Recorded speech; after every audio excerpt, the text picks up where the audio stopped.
Nadie en el pueblo recordaba con exactitud cuando llegó la abuela Eulalia por primera vez a la casa de las bugambilias. Algunos decían que ya estaba allí antes de que existiera el camino de tierra, antes incluso de que el río cambiara su curso tras la gran crecida de 1928. Otros juraban que apareció una madrugada de niebla, caminando descalza, con un vestido negro que no se manchaba de barro y una mirada demasiado antigua para su rostro joven. Lo cierto es que cuando yo nací, ella ya era vieja, y el pueblo también. Eulalia nació, según el registro parroquial, en el invierno de 1897, en un caserío perdido entre los montes del norte, cuando el país aún sangraba las heridas de guerras que nadie quería nombrar. Fue hija de una curandera y de un hombre que desapareció antes de que ella aprendiera a hablar. Su madre le enseñó a leer las plantas antes que las letras, a escuchar el viento antes que a obedecer órdenes y a guardar silencio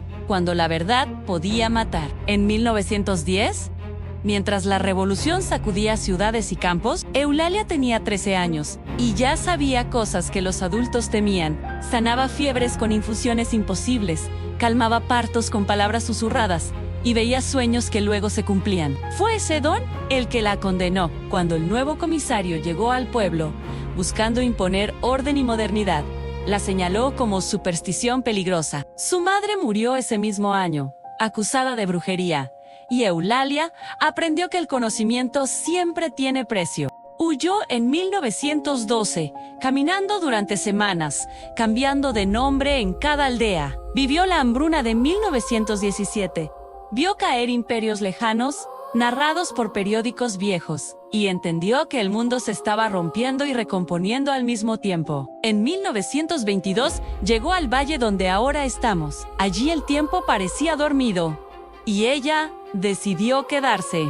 Construyó la casa de las bugambilias con sus propias manos, ayudada por hombres que nunca volvieron a hablar de ella. Se casó una vez, en 1925, con un ferroviario que murió al año siguiente en un accidente del que nadie quiso dar detalles. Desde entonces, Eulalia vistió de luto, no por tristeza, sino por memoria. Durante la gran crecida de 1928, cuando el río se llevó cosechas y niños, fue la única que se atrevió a cruzar las aguas para rescatar cuerpos y almas. El pueblo comenzó a respetarla, pero también a temerla. Ella aceptó ambas cosas como parte del trato invisible que había firmado con la vida. En 1939, mientras el mundo se incendiaba otra vez al otro lado del océano, Eulalia encerró algo en el sótano de su casa. Nadie supo qué fue, a nadie preguntó. A partir de ese año, dejó de curar gratis y empezó a cobrar favores que no se podían devolver.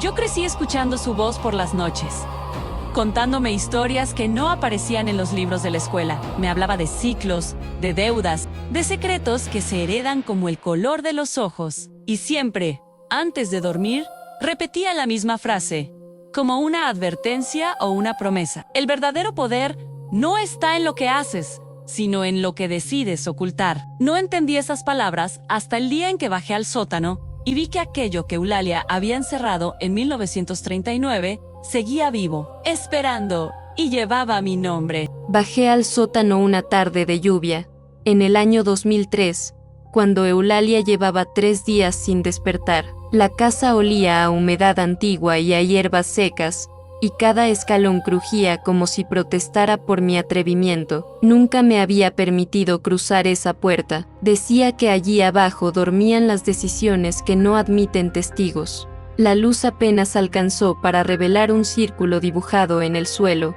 trazado con símbolos que reconocí de sus cuentos nocturnos. En el centro había un espejo ennegrecido, alto como un hombre, cubierto por telas cosidas a mano. Al retirarlas, sentí un frío que no venía del aire. El espejo no reflejaba mi rostro, sino escenas que no había vivido aún. Entonces comprendí. Eulalia no había encerrado un objeto ni una criatura, sino un pacto. En 1939, cuando llegaron noticias de exilios, campos y nombres borrados, ella eligió salvar algo más que su propia vida. Había aprendido que el mundo moderno no necesitaba brujas visibles, sino guardianas silenciosas. Selló su don para que no fuera destruido, y lo ató a una sangre futura, la mía, Eulalia despertó esa noche, me llamó por mi nombre completo, como solo ella lo hacía cuando hablaba en serio. Me contó su última verdad, que cada generación debía decidir si romper el ciclo o continuarlo, que su longevidad no era un regalo, sino una prórroga, que había vivido crisis que no aparecían en los libros, como la noche de 1954, cuando casi se dio el espejo a hombres que prometían protección a cambio de obediencia, o el invierno de 1973, cuando quemó cartas y recuerdos para evitar que la historia se repitiera. Su mayor logro no fue sanar cuerpos, sino mantener el equilibrio. Su mayor fracaso, haberme amado lo suficiente como para dejarme elegir. Murió al amanecer, con una calma que me partió en dos. El pueblo acudió al funeral como si se cerrara una era, sin saber cuán literal era esa sensación. Yo heredé la casa, las bugambilias y el sótano. Durante semanas no bajé. Intenté ser normal, moderna, ajena, pero los sueños comenzaron. El espejo me llamaba incluso despierta. Hoy, mientras escribo estas palabras, el calendario marca un nuevo año y el mundo vuelve a temblar. El espejo está descubierto. He visto lo que viene y también lo que ocurrió realmente en 1939. Eulalia no selló el pacto sola. Al otro lado del espejo, alguien acaba de pronunciar mi nombre por primera vez.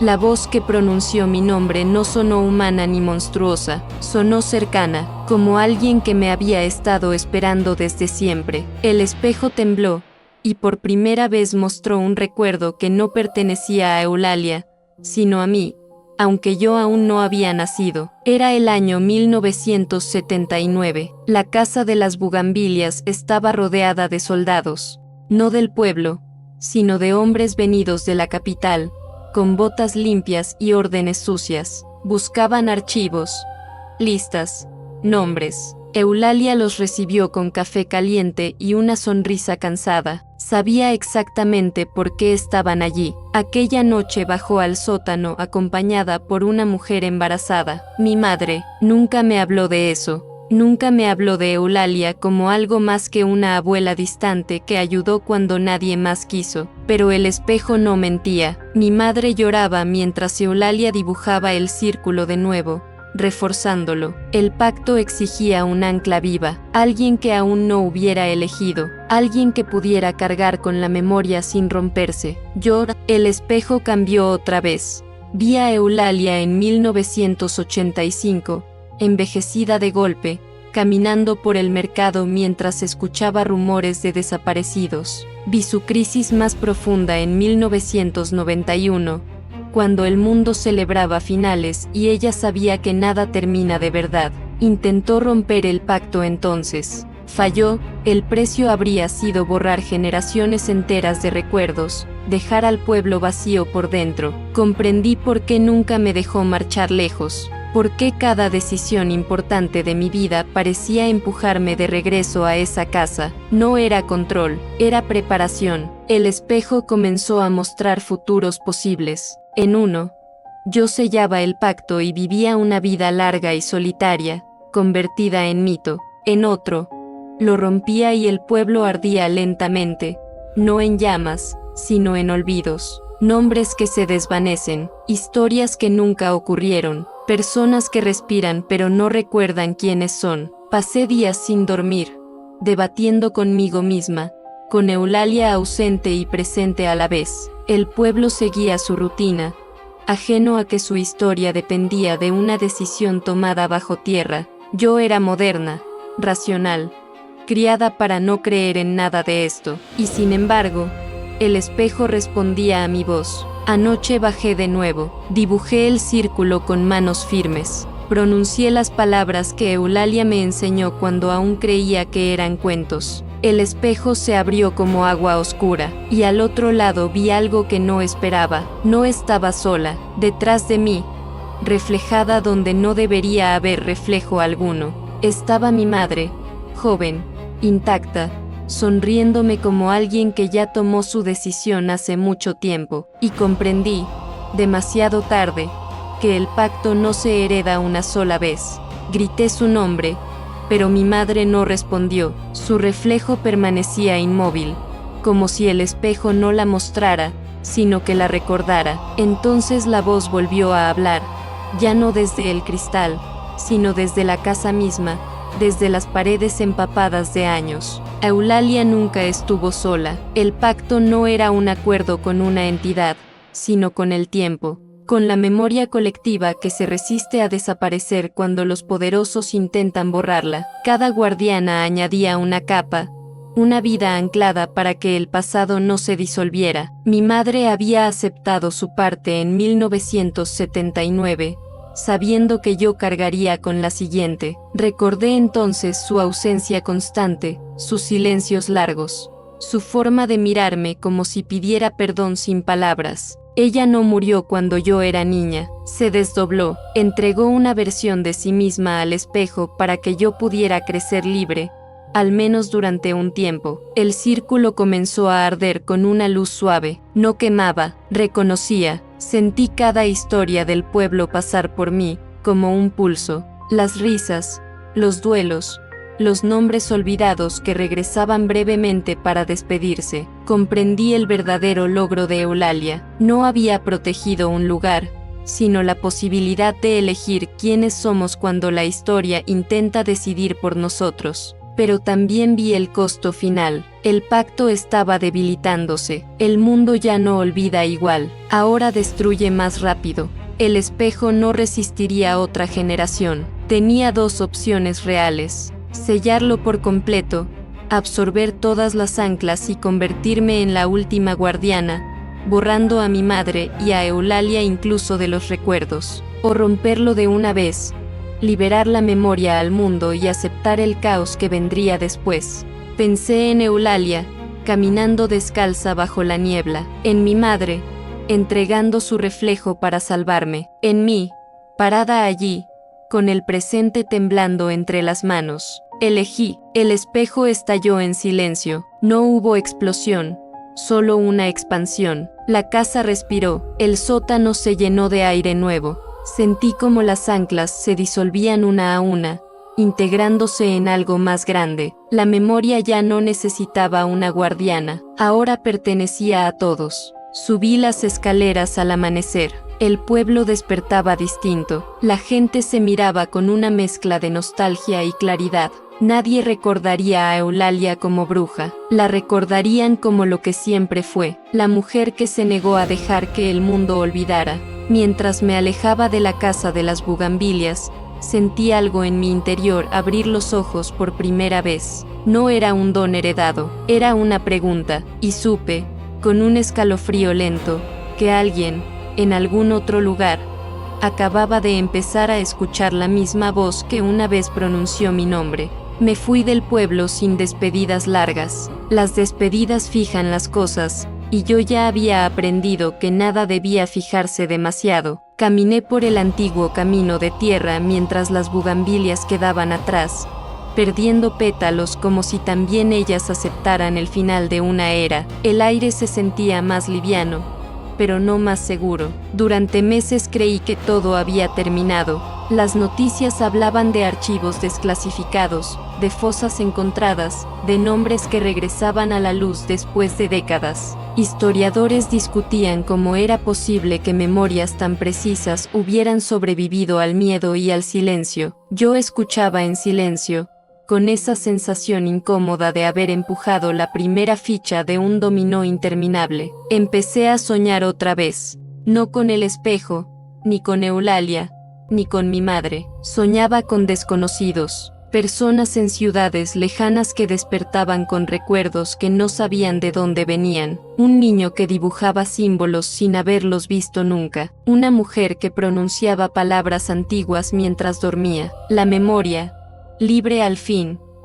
estaba buscando nuevos caminos. Entonces ocurrió algo que Eulalia nunca me advirtió. Una noche, en una estación de autobuses, una anciana se sentó a mi lado. No me miró al principio, solo dijo mi nombre, exactamente como lo había dicho la voz del espejo la primera vez. Sentí el mismo frío, pero también algo más, curiosidad. La anciana sonrió, dijo que en su pueblo había existido una mujer parecida a Eulalia, que también había una casa, y un sótano, y una historia enterrada. Me preguntó si yo sabía escuchar. No responder fue respuesta suficiente. Comprendí, con una claridad dolorosa, que el pacto no había muerto, solo había cambiado de forma. Ya no necesitaba sangre ni círculos. Ahora viajaba de boca en boca, de recuerdo en recuerdo. Cualquiera podía convertirse en guardián sin saberlo, o en destructor.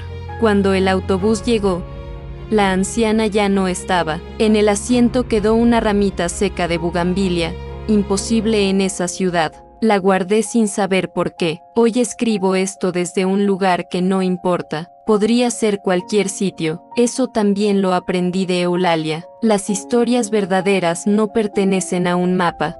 Si estás escuchando esta historia y sientes que algo en tu interior se mueve, no es coincidencia. Tal vez recuerdas algo que nunca viviste. Tal vez alguien, hace muchos años, decidió que tú también debías elegir.